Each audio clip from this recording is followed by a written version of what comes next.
Party భారతదేశంలో ఏమైనా ఉందంటే అది కేవలం కాంగ్రెస్ పార్టీ అని తెలియజేస్తా ఉన్నాను.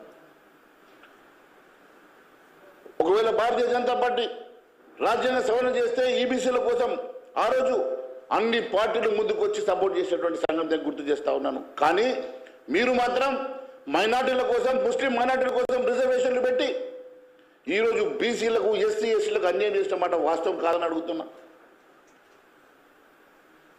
నీవు పెట్టినటువంటి బీసీ రిజర్వేషన్ల వల్ల అత్యధికంగా కార్పొరేటర్లు హైదరాబాద్ ప్రాంతంలో గెలిచి బీసీల కోటాన్ని అన్యాయం చేసినటువంటి మాట వాస్తవం కాదని అడుగుతున్నా. ఈరోజు ఎంపీటీసీలు, జెడ్పీటీసీలు, సర్పంచులు, కౌన్సిలర్లు, జిల్లా పరిషత్ చైర్మన్లు, మున్సిపల్ చైర్మన్లు బీసీ కోటాలలో మైనారిటీలు గెలిచినటువంటి మాట వాస్తవం కాదా? నువ్వు ఇచ్చిన రిజర్వేషన్ వల్ల అడుగుతా ఉన్నా.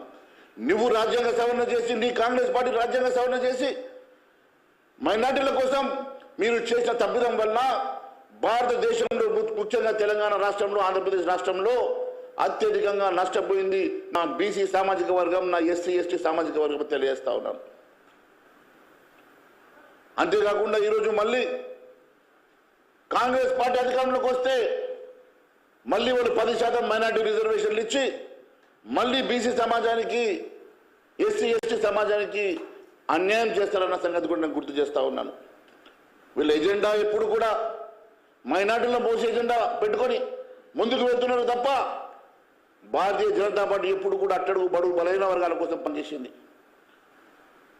ఈరోజు అత్యధికంగా బీసీ, ఎస్సీ ఎస్టీ సామాజిక వర్గం కోసం అత్యధికంగా నిధులు ఖర్చు పెట్టినటువంటి party Bharatiya Janata party. Open డిబేట్కి కూడా మేము సిద్ధంగా ఉన్నాం. ముఖ్యమంత్రికి నేను ఓపెన్ ఛాలెంజ్ చేస్తా ఉన్నాను. కానీ మీరు కాంగ్రెస్ పార్టీ ఎప్పుడైనా కేవలం మైనార్టీల గురించి ఆలోచిస్తారు కదా, మేము అన్ని సామాజిక వర్గాల కోసం ఆలోచించే ఏకైక పార్టీ భారతీయ జనతా పార్టీ అని చెప్పి నేను తెలియజేస్తా ఉన్నాను. అంతేకాకుండా రేపు కాంగ్రెస్ పార్టీ అధికారంకి వచ్చే సమస్య లేదు. కాంగ్రెస్ పార్టీ ఒకప్పుడు 400 సీట్లలో గెలిచిన కాంగ్రెస్ పార్టీ రోజు కనీసం 300 సీట్లు నిలబడేందుకు కూడా అభ్యర్థులు లేరు. ఆ 300 సీట్లు కూడా ఆంధ్రప్రదేశ్ లాంటి రాష్ట్రంలో డిపాజిట్లు కూడా రానటువంటి సీట్లు, బీహార్లో కూడా డిపాజిట్ రానటువంటి సీట్లు. వాళ్ళు గెలిచిన 40-50 సీట్ల కోసం ఈరోజు ఈ రేవంత్ రెడ్డి ప్రగల్భాలు పలుకుతున్నాడు. అయ్యా రేవంత్ రెడ్డి, మీ పార్టీ రీజనల్ పార్టీ కన్నా ఎక్కువ, నేషనల్ పార్టీ కన్నా తక్కువ. మీ పార్టీ అటు ఇటు కాని పార్టీ.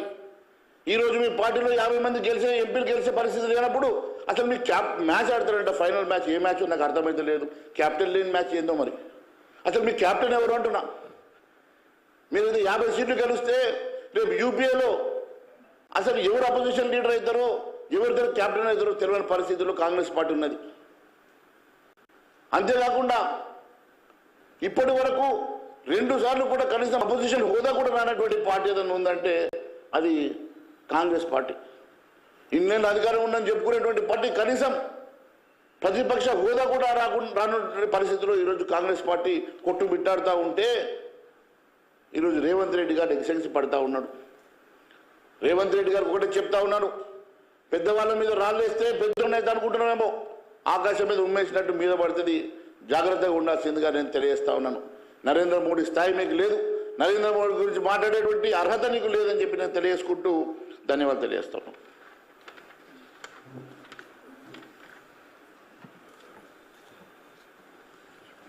Any questions?